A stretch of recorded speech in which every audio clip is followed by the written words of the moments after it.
Today is the national holiday, so I go to my friend Tom's house to hang out. It's been a while since I've been there, and a lot has changed.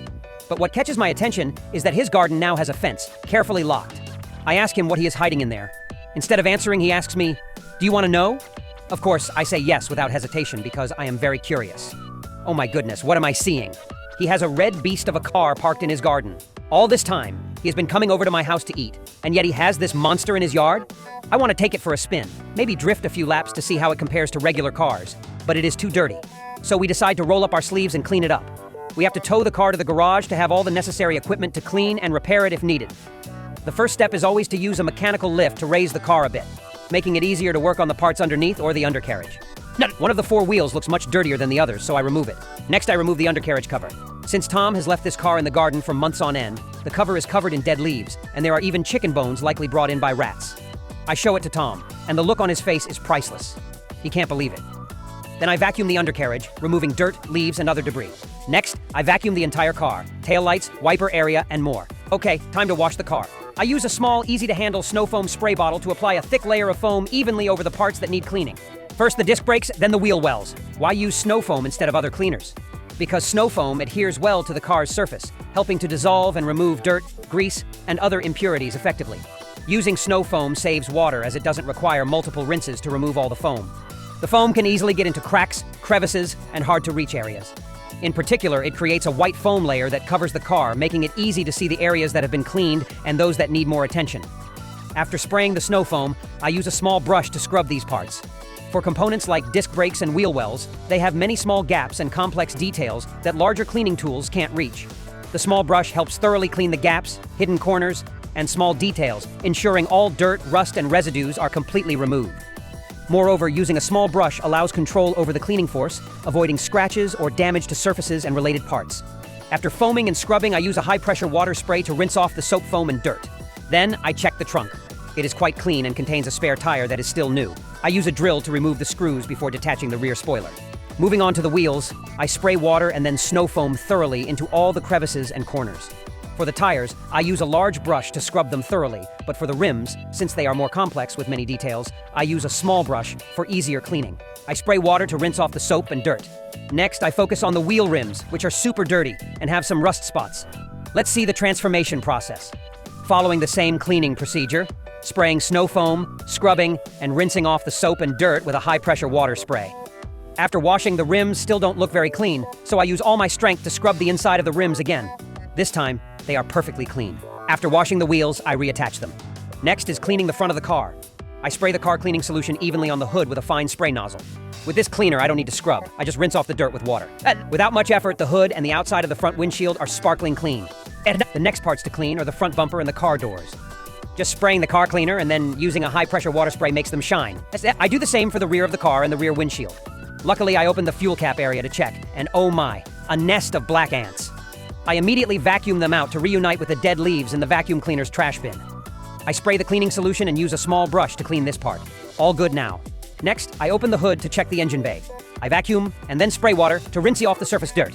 Remembering the undercarriage cover earlier, I remove the hood's heat shield, and as expected, it is in the same condition as the undercarriage cover, with lots of dead leaves, as if autumn is encapsulated here. After removing it, I wash the underside of the hood. This area is quite large and detailed, so both of us scrub it. The engine bay is the same. When cleaning these areas, the small brush takes the lead. For the engine bay, the cleaning process doesn't stop at the above steps. We also need to take an extra step. That is using an air blower to blow out the water and moisture from the narrow gaps and corners in the engine bay. Thorough drying after cleaning is an important step to ensure the engine bay is clean and works well without any moisture-related issues. After the first cleaning with regular cleaning solutions, we proceed with the second cleaning. We use the snow foam spray on the entire exterior of the car. Snow foam can penetrate into crevices, dirt spots, and hard-to-reach surfaces, helping to remove dirt, grease, and impurities that regular cleaning solutions might miss. We thoroughly scrub the car's name and logo. At this stage, we have to call in another helper to assist with the scrubbing. We finish this step by spraying water to rinse off the soap and dirt. After that, a thinner layer of snow foam is sprayed over the entire car for the final cleaning. With the exterior done, we start working on the interior. First, we remove the seats to reveal the seat frames, which are rusty and stained. Next, I thoroughly vacuum both the removed seats and the seat frames. For the seat frames, I spray car cleaning solution and wipe them down with a soft cloth. I use a vacuum cleaner to clean the carpet. This vacuum has a flat and wide nozzle, effectively removing dirt, debris, and other contaminants from the carpet and car floor.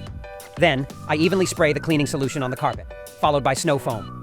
Many viewers might wonder why I spray the cleaning solution and then snow foam over it. The car cleaning solution softens and breaks down stubborn stains, grease, and deep-seated dirt in the carpet fibers.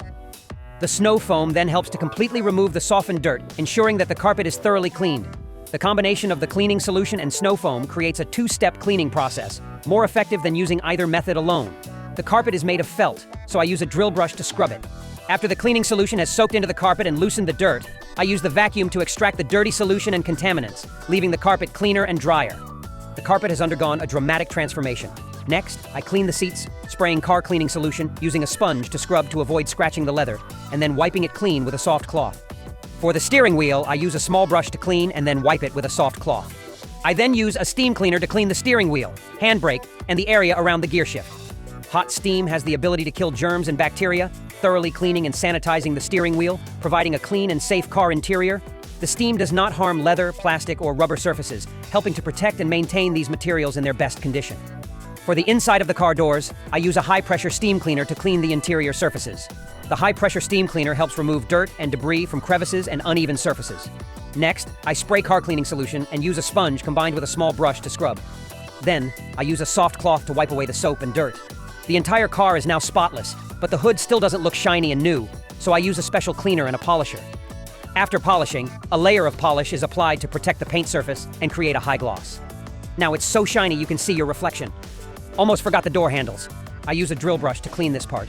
I also clean the inside of the front windshield. The final step of the car cleaning process is spraying a protective wax and polish on the paint surface, then using a soft microfiber cloth to evenly wipe the solution on the surface, ensuring no streaks or residue are left behind. Now, let's take a look at the results. Spotless. A clean house feels cool, clean dishes make meals taste better, and a clean car makes the ride enjoyable. After cleaning the car, I invite his whole family to take a look. His sister shakes my hand, thanking me profusely. His dad says this is a Toyota Supra MK4 Turbo, also known by its codename A80, a legend in the world of Japanese sports cars. The MK4 Toyota Supra Turbo is not just an excellent sports car, but a symbol of engineering and design perfection. With its powerful engine, refined design, and exceptional performance, the Supra MK4 truly deserves its legendary status in the world of sports cars. The Supra MK4 Turbo is often referred to as the Fast and Furious Supra, due to its prominent appearance in the movie The Fast and the Furious. This Supra has become an icon not just in the Fast and Furious series, but also within the global car enthusiast community. No wonder they kept it so carefully. Everything has its reason.